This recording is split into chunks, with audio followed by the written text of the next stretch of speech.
each of these, and we're going to move to savoring, is an expression of the evolving of consciousness, of moving from fight, flight, freeze, grasp, staying in our egoic realm, where we get kind of grim, to shifting to really bringing the more recently evolved part of our brain into action, where we can really feel that empathy and that compassion and mindfulness and live from that. This third, savoring, I think E.G. White puts it the best. He says, I wake up each morning torn between the desire to serve and the desire to savor. And the ego, rather than savor what's going on, we either grasp at it, or we angst that it's temporary, or we shut down and barely notice what's going on, or we grasp after substitutes.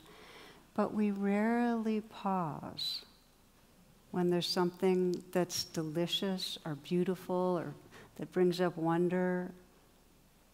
We barely pause and really take it in. We just don't pause much, which is really the essence of savoring. So you remember Blake, kiss the joy as it flies by, not to grasp it, but just... So to decondition that ego that wants to grasp or shuts down, we need to give our whole heart to the moment. This initially was thought to be Einstein, but now that's been a little bit debunked, but it's a great line. If you're driving safely and kissing a girl, you're simply not giving the kiss the attention it deserves. Wholehearted attention to the moment. There's a couple that are friends of a friend, and they love traveling, living fully. He got the diagnosis of Parkinson's, and they were concerned, friends were concerned that their life would be severely altered and that they wouldn't be able to enjoy things as they had. And but this is how they continued. They had a very lively, engaged life with a lot of capacity for joy. And when they were asked about it, they had a very conscious attitude, and it was this: we make a conscious effort to make each day as good as it can be. That simple. Where there's a will, when there's willingness to open to possibility, we can show up for the moments. The Uruguayan political prisoners, writes author Eduardo Galeano, may not talk without permission or whistle, smile, sing, walk fast, or greet other prisoners, nor may they make or receive drawings of pregnant women, couples, butterflies, stars, or birds. One Sunday, Didaco Perez, school teacher tortured and jailed for having ideological ideas, is visited by his daughter Malay, age 5. She brings him a drawing of birds. The guards destroy it at the entrance of the jail. The following Sunday, Malay brings him a drawing of trees. Now, trees are not forbidden, and the drawing gets through. Didaco praises her work, and asks about the colored circles scattered in the treetops. Many small circles, half hidden among the branches. Are they oranges? What fruit is it? The child puts her finger to her mouth. Shh, she whispers in his ear. Silly, don't you see their eyes? They're the eyes of the birds that I smuggled in for you.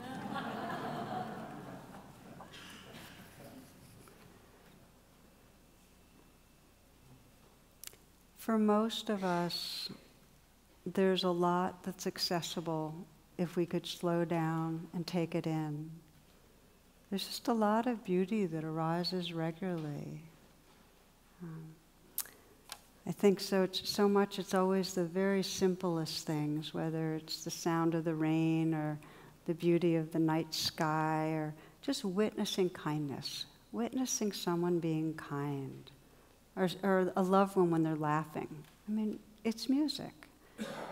If we could pause just a little and take it in, it actually changes our biochemistry. Again, there's all sorts of research that describes how if we can just pause for 20 seconds and really let that goodness wash through us, our brain patterning starts changing. I know for me, because one of my regular practices is walking most mornings by the river, and I have a real intention to savor. I do this kind of random pausing where I'll notice something and I'll even surprise myself. I'll hear a voice saying, "Stop now." And I'll just stop. And there's something profound, the contrast between moving and in some way in our mind thinking I'm on my way somewhere, even when it's a nice stroll, there's still, I'm on my way, to the stopping and the stillness that absolutely is receptive to the sound of the wind in the trees, or the birds, or the smells of, the river and the sounds of the currents, whatever it is. Pause. We have a lot to take in. And then the trick is to really memorize the experience of that appreciation. Get it really entrained in your body. This is from Mary Oliver. It's called Peonies. I had wanted to read this poem about 3 weeks ago when they were out here in this part of the world. This morning, the green fists of the peonies are getting ready to break my heart as the sun rises, as the sun strokes them with his old buttery fingers, and they open, pools of lace, white and pink, and all day the black ants climb over them, boring their deep and mysterious holes into the curls, craving the sweet sap, taking it away to their dark underground cities. Do you also hurry half-dressed and barefoot into the garden, and softly and exclaiming of their dearness, fill your arms with the white and pink flowers, with their honeyed heaviness, their lush trembling, their eagerness to be wild and perfect for a moment before they are nothing forever?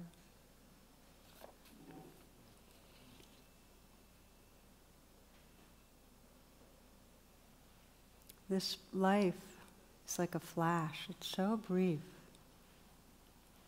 And we usually are in this mindset of on our way somewhere else. Like even right now, we're moving towards the end of a talk, and then da-da-da-da, whatever's next in your life. And it's radical and transformative just to pause and sense the goodness right this moment, to drink it in, to feel it.